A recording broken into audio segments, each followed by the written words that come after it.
Assalamualaikum warahmatullahi wabarakatuh.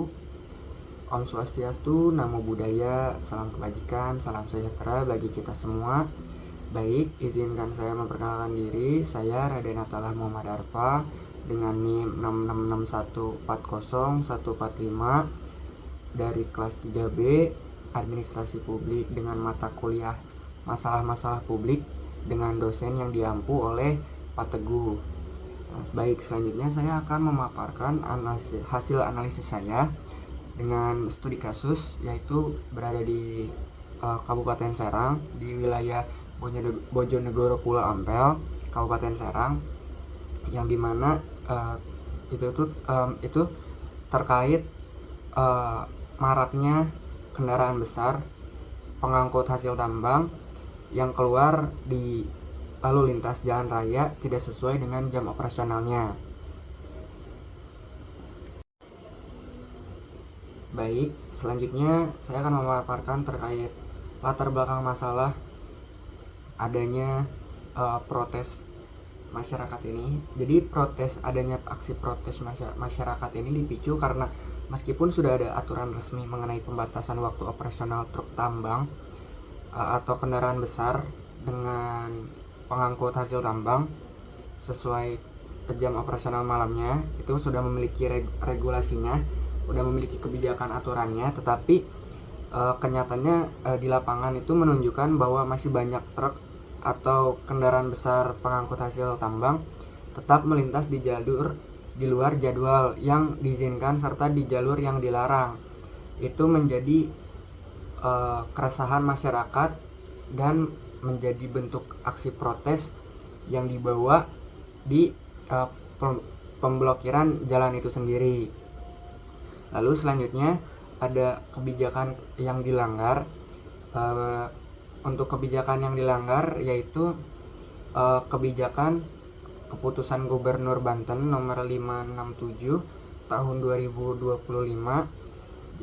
Jadi kebijakannya itu relevan dengan mengenai penetapan pembatasan jam operasional dan lalu lintas untuk kendaraan angkutan tambang mineral bukan logam dan batuan di wilayah Provinsi Banten.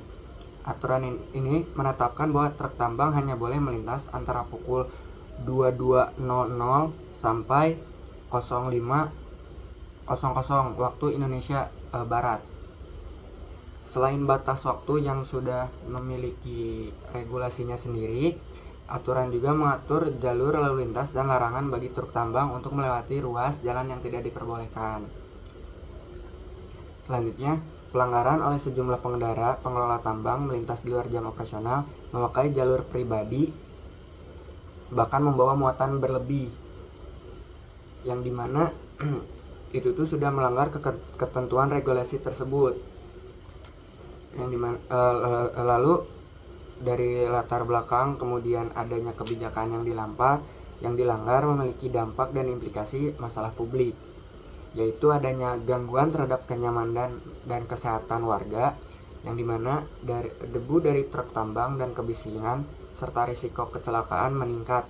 Mengapa risiko kecelakaan meningkat? Karena ketika sudah memiliki jam operasional itu sendiri, tetapi truk tambang itu masih lalai dalam menegakkan harus mengikuti jam operasional. Ketika truk tambang melewati lalu di luar jam operasional, maka jalan itu kuotanya akan naik, yang dimana ketika kuota kendaraan naik, potensi kecelakaan risiko pun ikut menaik. Itu mengapa potensi kecelakaan itu ikut menaik. Selanjutnya, dampak dari adanya studi kasus ini yaitu ketidakpercayaan warga terhadap penegak regulasi. Nah, meskipun regulasi resmi sudah ditetapkan, pelanggaran tetap berlangsung, menunjukkan bahwa lemahnya pengawasan atau penegakan hukum. Hal ini tuh memicu aksi protes dan konflik warga. Jelas di sini mengapa warga marah dan memicu konflik dan aksi protes, karena adanya inkonsisten atau ketidakkonsistenan dari pemerintah itu sendiri, yang dimana sudah membuat regulasi tetapi tidak ada penegakan hukum atau regulasi ataunya minim atau ada memiliki minimnya pengawasan terhadap hal yang sudah ditetapkan. Ini menjadi adanya aksi protes dari masyarakat dan juga timbulnya konflik warga. Selanjutnya, analisis kenapa regulasi ini tuh sulit ditegakkan, karena pengawasannya yaitu minim dari yang membuat regulasinya itu sendiri. Lalu ini pun terjadi karena adanya laporan dari masyarakat yang dimana itu bukan dari pengawasan yang membuat regulasi itu sendiri. Lalu untuk hasil analisis saya, kurang lebihnya latar belakang, lalu kebijakan dan juga dampaknya.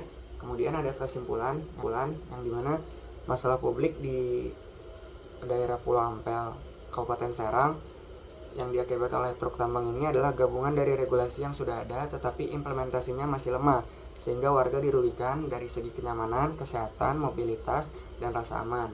Pelanggaran regulasi jam operasional dan jalur yang meluas mengindikasikan lemahnya pengawasan, penegakan hukum, serta kurangnya sanksi tegas. Untuk mengatasi ini, dibutuhkannya penegakan hukum yang konsisten, pengawasan real time, transparansi, serta ketertiban masyarakat. Tanpa itu, regulasi hanya akan menjadi formalitas dan konflik warga, yang dimana pengusaha instansi akan terus muncul memanfaatkan itu. Baik, sekian, terima kasih hasil pemaparan dari saya. Mohon maaf jika ada kekurangan. Wassalamualaikum warahmatullahi wabarakatuh.